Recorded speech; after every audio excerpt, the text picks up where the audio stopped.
महान कहानीकार मुंशी प्रेमचंद जी की कहानियों की अविरल श्रृंखला में आपका स्वागत है।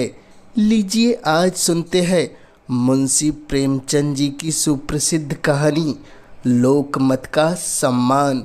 तो लीजिए प्रारंभ करते हैं कहानी। बेचू धोबी को अपने गांव और घर से उतना ही प्रेम था जितना प्रत्येक मनुष्य को होता है। उसे रूखी सूखी और आधे पेट खाकर भी अपना गांव समग्र संसार से प्यारा था। यदि उसे वृद्धा किसान स्त्रियों की गालियां खानी पड़ती तो बहुओं से बेचू दादा कहकर पुकारे जाने का गौरव भी प्राप्त होता था। आनंद और शोक के प्रत्येक अवसर पर उसका बुलावा होता था। विशेषतः विवाहों में तो उसकी उपस्थिति वर और वधू से कम आवश्यक न थी। उसकी स्त्री घर में पूजी जाती थी। द्वार पर बेचू का स्वागत होता था। वह पेशवाज पहने, कमर में घंटियां बांधे, साजिंदों के साथ में लिए, एक हाथ मृदंग और दूसरा अपने कान पर रखकर जब तत्काल रचित विरहे और बोल कहने लगता तो आत्मसम्मान से उसकी आंखें उन्मुक्त हो जाती थी।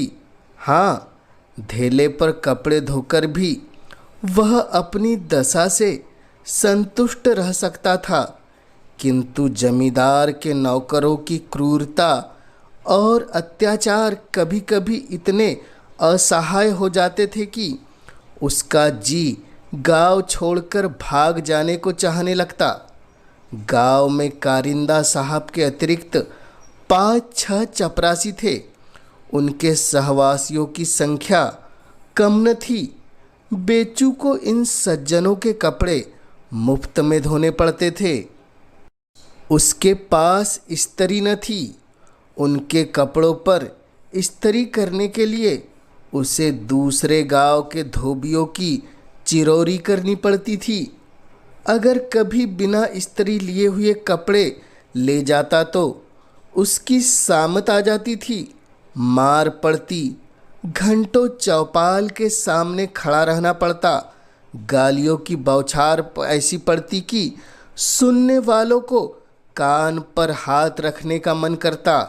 उधर से गुजरने वाली स्त्रियां लज्जा से सिर झुका लेती थी।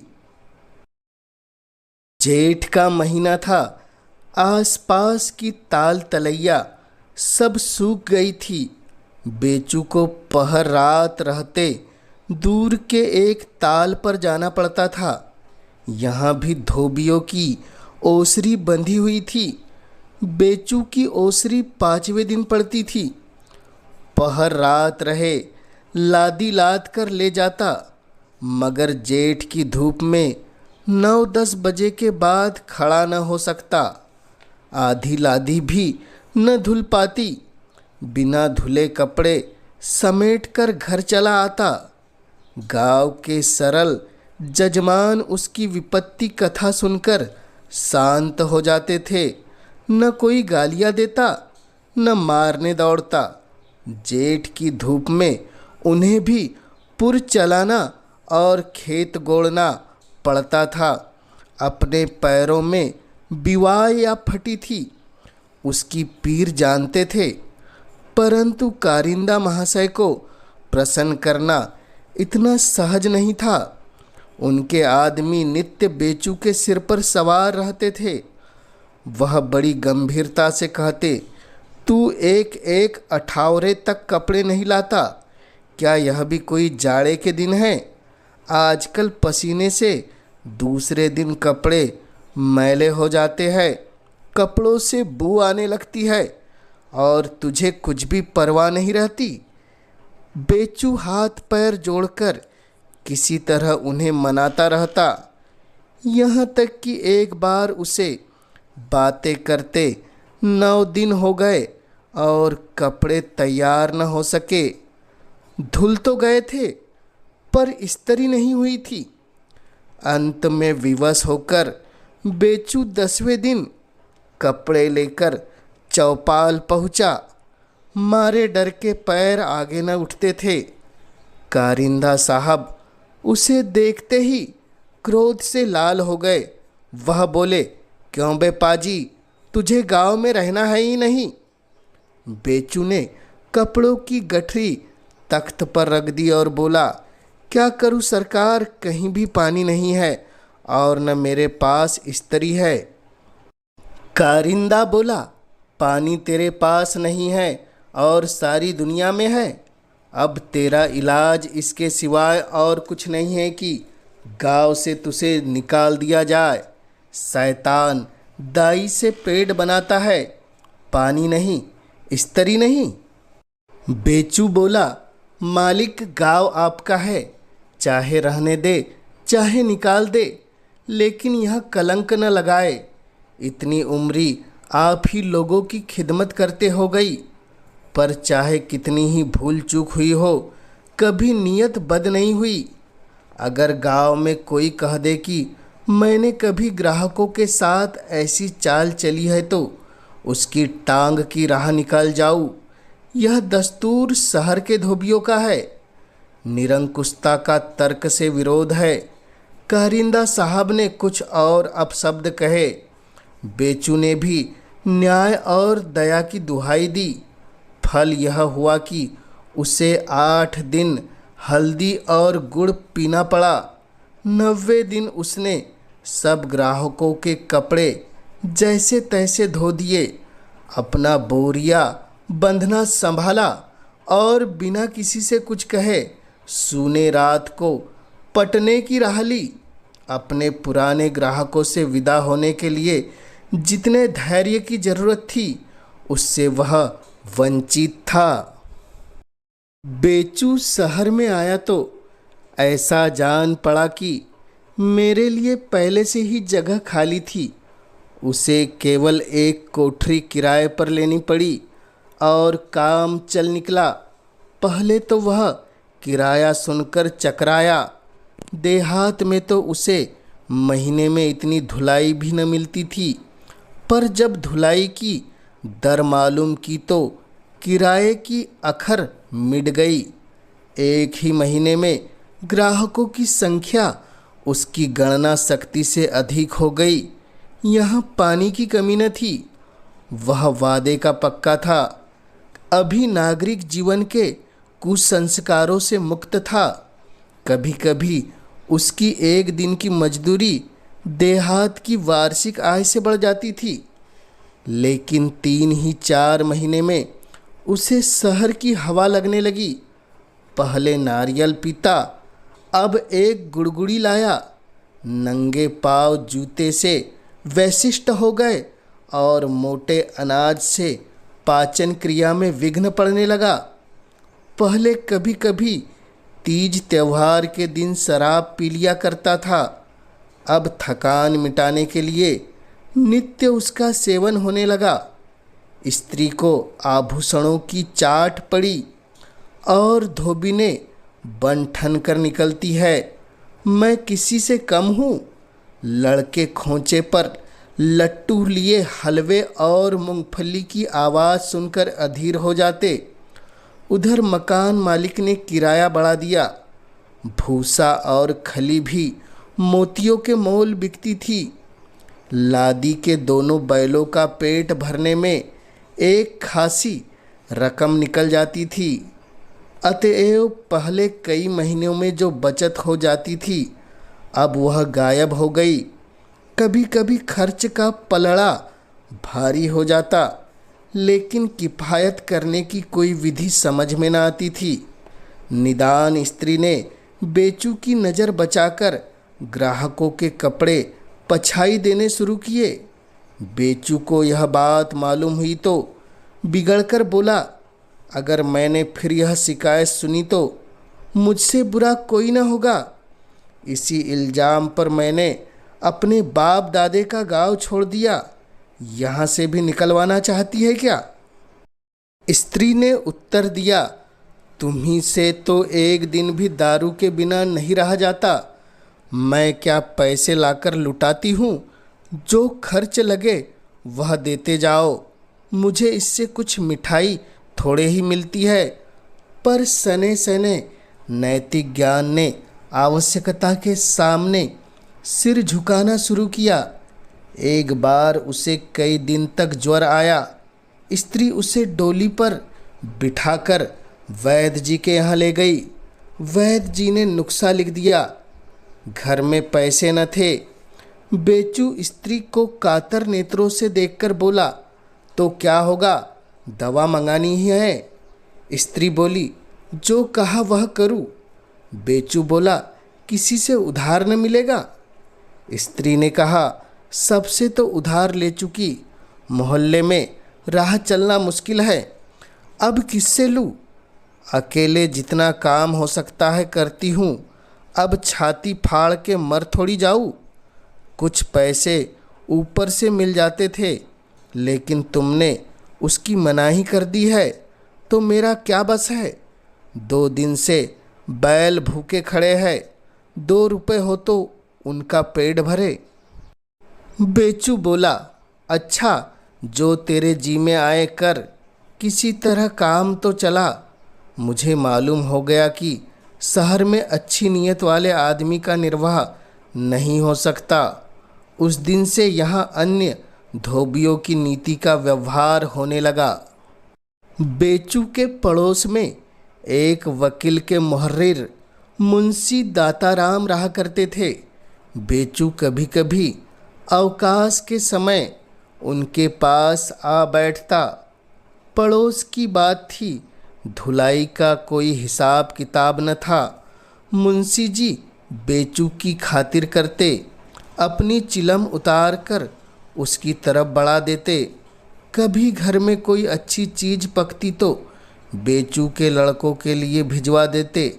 हाँ, इसका विचार रखते थे कि इन सत्कारों का कोई मूल्य धुलाई के पैसे से बढ़ने न पाए। गर्मियों के दिन थे, बारातों की धूम थी। मुंशी जी को एक बारात में शरीक होना था। गुड़गुड़ी के लिए पेचवान बनवाया, रोगनी चिलम लाए, सलह माही जूते खरीदे। अपने वकील साहब के घर से एक कालीन मंगलाए। अपने मित्र से सोने की अंगूठी और बटन लिए। इन सामग्रियों के एकत्रित करने में ज़्यादा कठिनाई न पड़ी, किंतु कपड़े मंगनी लेते हुए शर्म आती थी। बारात के योग्य कपड़े बनवाने की गुंजाइश नहीं थी। तंजेब के कुर्ते, रेशमी अचकन, नैन सुख का चुन्नटदार पायजामा, बनारसी साफा बनवाना आसान नहीं था, खासी रकम लगती थी। रेशमी किनारे की धोतिया और काशी सिल्क की चादर खरीदनी भी कठिन समस्या थी। कई दिनों तक बेचारे इसी चिंता में पड़े रहे। अंत में बेचू के सिवाय और कोई इस चिंता का निवारण करने वाला दिखाई नहीं दिया। संध्या समय जब बेचू उनके पास आकर बैठा तो बड़ी नम्रता से बोले, बेचू, एक बारात में जाना था और सब सामान तो मैंने जमा कर लिए है, मगर कपड़े बनवाने में झंझट है। रुपयों की तो कोई चिंता नहीं, तुम्हारी दया से हाथ कभी खाली नहीं रहता। पैसा भी ऐसा कि जो कुछ मिल जाए वह थोड़ा है। एक न एक आँख का अंधा गांठ का पूरा नित्य फंसा ही रहता है। पर जानते हो, आजकल लगने की तेजी है, दर्जियों को सिर उठाने की फुर्सत नहीं। दूनी सिलाई लेते हैं, तिस पर भी महीनों दौड़ते हैं। अगर तुम्हारे यहाँ मेरे लायक कपड़े हो तो 2-3 दिन के लिए दे दो, किसी तरह सिर से यह बला टले। नेवता दे देने में किसी का क्या खर्च होता है, बहुत किया तो पत्र छपवा लिए। लेकिन लोग यह नहीं सोचते कि बारातियों को कितनी तैयारियां करनी पड़ती है, क्या क्या कठिनाइयां पड़ती है।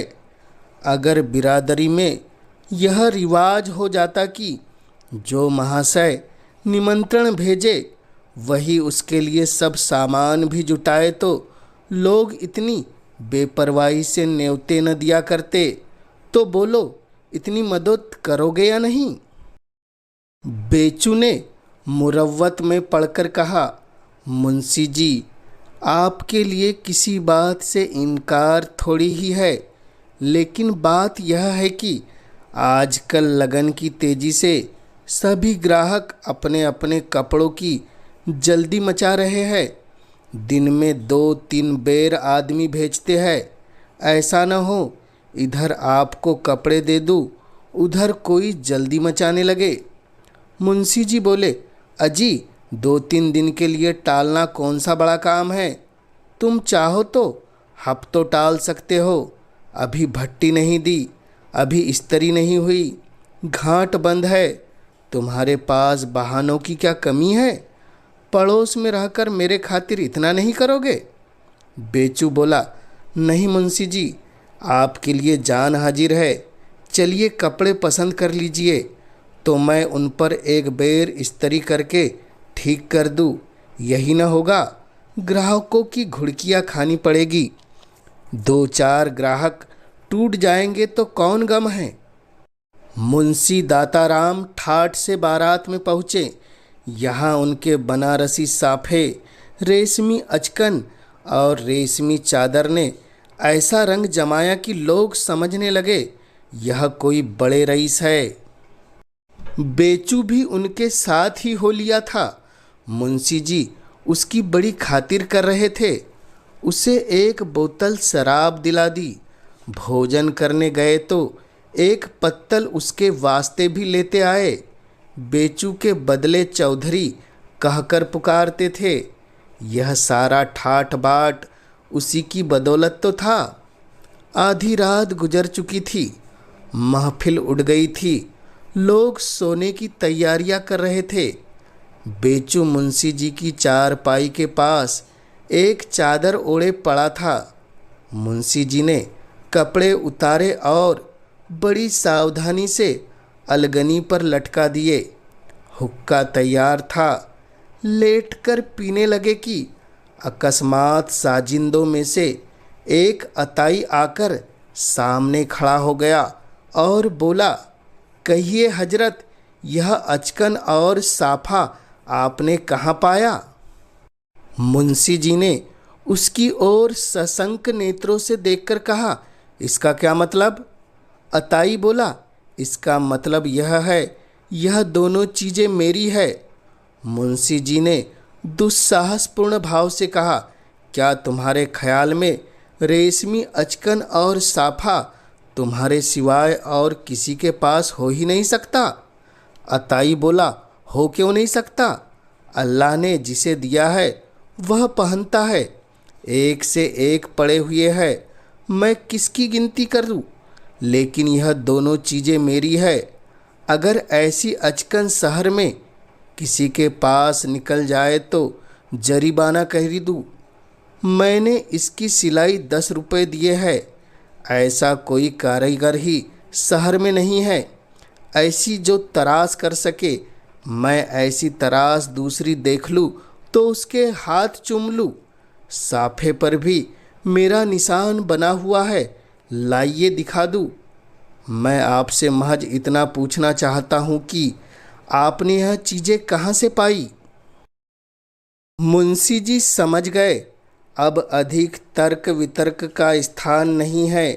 कहीं बात बढ़ जाए तो बेइज्जती हो। कूटनीति से काम न चलेगा।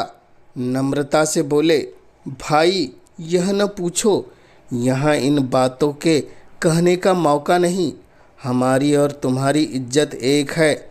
बस इतना ही समझ लो कि इसी तरह दुनिया का काम चलता है। अगर ऐसे कपड़े बनवाने बैठता तो इस वक्त सैकड़ों के माथे जाती। यहाँ तो किसी तरह नवेद में शरीक होना था। तुम्हारे कपड़े खराब न होंगे इसका जिम्मा मेरा। मैं इनकी एहतियात अपने कपड़ों से भी ज़्यादा करता हूँ। अताई बोला, कपड़े की मुझे फिक्र नहीं। आपकी दुआ से अल्लाह ने बहुत दिया है। रईसों को खुदा सलामत रखे। उनकी बदौलत 5 उंगलियां घी में है। न मैं आपको बदनाम करना चाहता हूँ, आपकी जूतियों का गुलाम हूँ। मैं सिर्फ इतना जानना चाहता था कि कपड़े यह आपने किससे पाए? मैंने बेचू धोबी को धोने के लिए दिए थे। ऐसा तो नहीं हुआ कि कोई चोर बेचू के घर से उड़ा लाया हो, या किसी धोबी ने बेचू के घर से चुराकर आपको दे दिए हो, क्योंकि बेचू ने अपने हाथ से आपको हरगिज कपड़े न दिए होंगे। वह ऐसा छिछोरापन नहीं करता। मैं खुद उससे इस तरह का मामला करना चाहता था, हाथों पर रुपए रख देता, पर उसने कभी परवाह नहीं की। साहब रुपए उठाकर फेंक दिए और ऐसी डांट बताई कि मेरे होश उड़ गए। इधर का हाल मैं नहीं जानता, क्योंकि मैं उससे कभी ऐसी बातचीत ही नहीं करता, पर मुझे यकीन नहीं आता कि वह इतना बदनीयत हो गया होगा। इसलिए आपसे बार बार पूछता हूँ, आपने यह कपड़े कहाँ से पाए? मुंशी जी बोले, बेचू की निस्बत तुम्हारा जो ख्याल है वह बिल्कुल ठीक है। वह ऐसा ही बेगरज आदमी है, लेकिन भाई, पड़ोस का भी तो कुछ हक होता है। मेरे पड़ोस में रहता है, आठों पहर का साथ है, इधर से भी कुछ न कुछ सलूक होता ही रहता है। मेरी ज़रूरत देखी, पसीज गया, बस, और कोई बात नहीं। अतई ने बेचू की निष्प्रहता के विषय में बड़ी अतिशयोक्ति से काम लिया था। न उसने बेचू के हाथ पर रुपए रखे थे और न बेचू ने कभी उसे डांट बताई थी, पर इस अतिशयोक्ति का प्रभाव बेचू पर उससे कहीं ज़्यादा पड़ा, जितना केवल बात को यथार्थ कह देने से पड़ सकता था। बेचू नींद में न सोया था। अताई की एक एक बात उसने सुनी थी। उसे ऐसा जान पड़ता था कि मेरी आत्मा किसी गहरी नींद से जाग रही है। दुनिया मुझे कितना ईमानदार, कितना सच्चा, कितना निष्कपट समझती है, और मैं कितना बेईमान, कितना दगाबाज हूँ।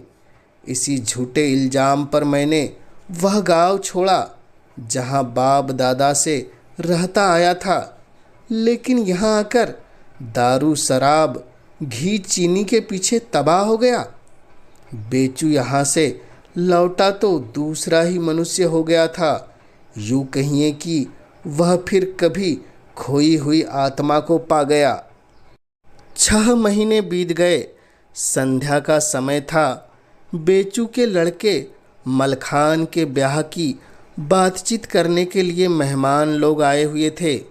बेचू स्त्री से कुछ सलाह करने के लिए घर में आया तो वह बोली, दारू कहाँ से आएगी? तुम्हारे पास कुछ है?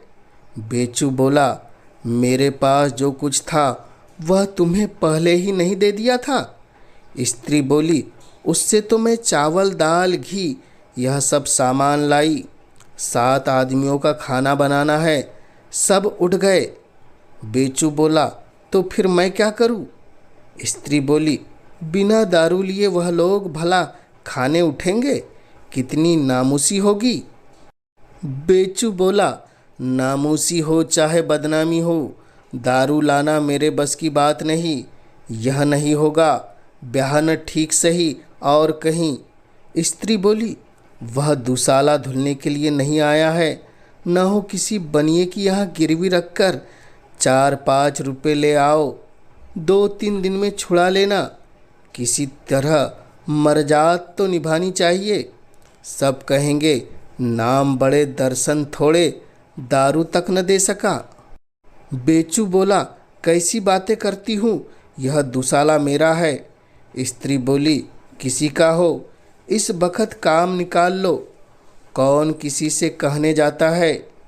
बेचू बोला, न यह मुझसे न होगा, चाहे दारू मिले या न मिले।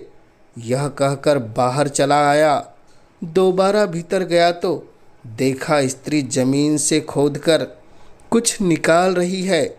उसे देखते ही गड्ढे को आंचल से छिपा लिया। बेचू मुस्कुराता हुआ बाहर चला गया। तो यह थी प्रेमचंद जी की मशहूर कहानी लोकमत का सम्मान। आपको कैसी लगी हमें कमेंट्स के माध्यम से ज़रूर बतलाएं। और इस चैनल पर पहली बार आप इस कहानी के माध्यम से आए हैं तो इस चैनल को ज़रूर कर दे सब्सक्राइब, ताकि आप तक ऐसी रोचक कहानियाँ और किस्से सबसे पहले पहुंच सके। इस कहानी के माध्यम से इस चैनल से जुड़ने के लिए आपका पूरे दिल से धन्यवाद।